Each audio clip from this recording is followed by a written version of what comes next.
코인 왕자입니다. 비트코인 장중에 고점 저점을 만들어줬는데 보합에서 끝이 났습니다. 이거 좋지 않아요, 지금. 비트코인이 왜 이런 형태의 그래프가 발생이 됐고 거래량은 왜 8일자하고 비슷하게 거래가 등장했는지 주의가 필요합니다.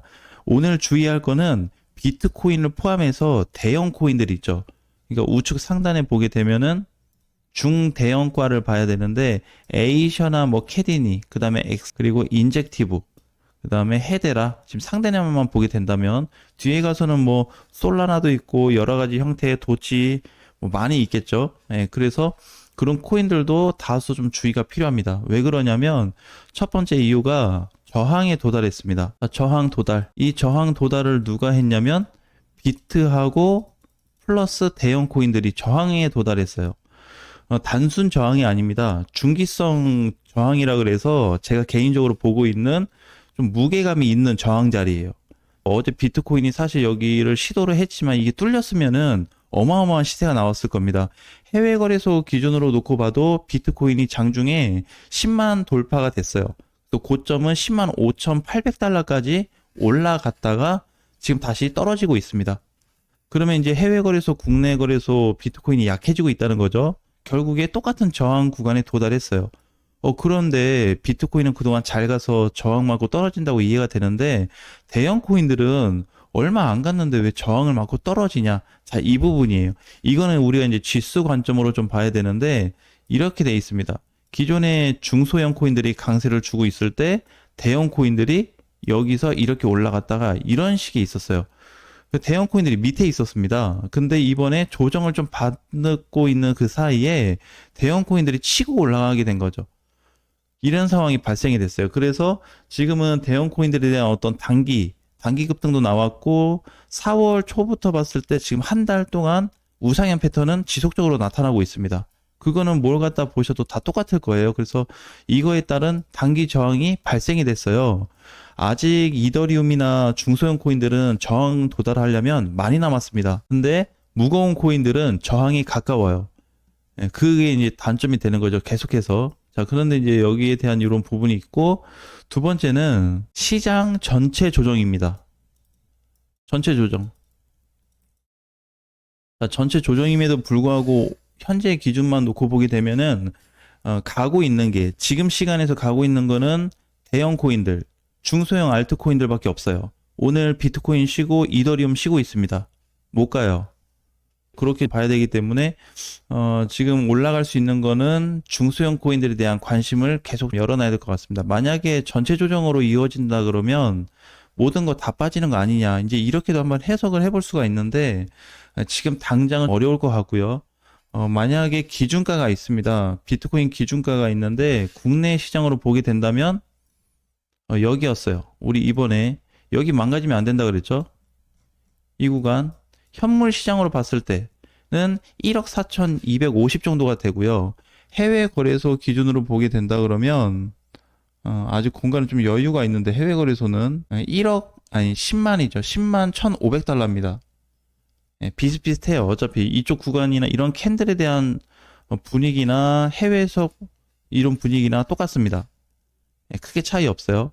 그 다음에 이제 분봉상 보게 되면은 상승으로 만들어졌을 때 거래가 붙었거든요. 이 거래 붙어서 잘 올라갔어요. 올라갔는데 위에서 한 번 더 시도가 됐습니다. 그래서 저는 이거 보고 나서 야, 이거 시도 때문에 잘하면은 그냥 돌파 쪽으로 그냥 이어질 수도 있겠다. 이렇게 좀 봤습니다. 거래가 너무 크게 들어와서. 그런데 맞고 밀려버렸습니다. 밀릴 때 거래라도 없으면 다행인데 물량이 쏟아졌어요. 그래서 마지막에 들어올렸던 이 하이라이트 거래량이 결국에 다시 나가지면서 문제가 됐던 겁니다. 그러면 일시적으로 물량이 이탈이 돼버린 거죠.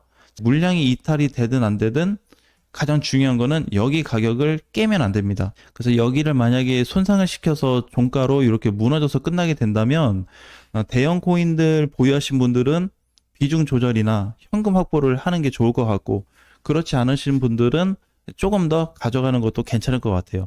그러니까 이거 무너진다고 뭐 한 달, 두 달 빠지고 이런 중기 포지션의 조정보다는 단기 포지션으로 일단 볼 수밖에 없습니다. 시장 자체가 끝나지 않았어요. 그러면 대형 코인들은 대형 알트코인은 많이 못 갔는데 뭐 폴리곤도 있을 거고 폴카닷도 있고 여러 가지 코인들 많잖아요.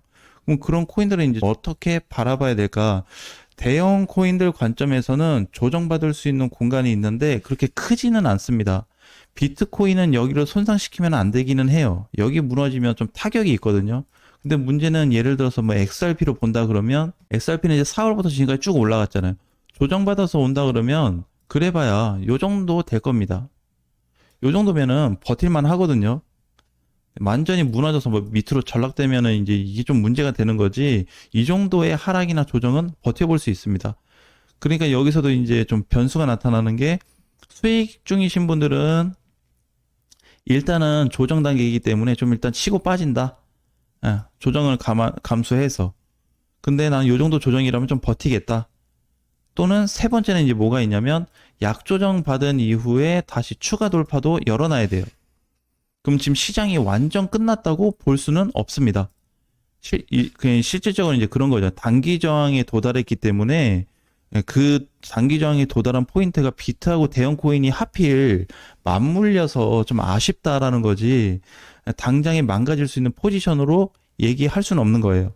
그래서 지금 이제 지수상으로 봤을 때도 마찬가지고 특별하게 위험 구조는 없습니다. 그리고 어제 상승으로 잘 끝났죠. 미국 나스닥 시장도 장중에 이제 4%가 넘게 올라갔습니다. 많이 올라갔어요. 네, 시세 분출이 되었고 전체적인 저항대 돌파가 확정이 되었고요. 거래까지 실렸고. 그러니까 지금 우리가 이제 국내 거래소나 해외 거래소에서 코인들을 봤을 때는 약조정 단계로 볼 수밖에 없습니다. 전반적인 거는 만약에 전체적으로 사이클이 다시 하방 쪽으로 압력을 받고 뒤집어진다고 그러면은 그래도 버틸 만한 구역이 아닐까 이렇게 보고 있습니다. 대신에 이제 대형 코인들은 조금 타격이 있을 것 같고 근데 왜 대형 코인들은 나쁘고 중소형 코인들은 괜찮냐 이제 이렇게 봐야 되는데 중소형 코인들은 요 정도에 있어요. 대형 코인들은 지금 여기에 와 있습니다. 그럼 당연히 대형 코인들을 좋게 볼 수는 없어요.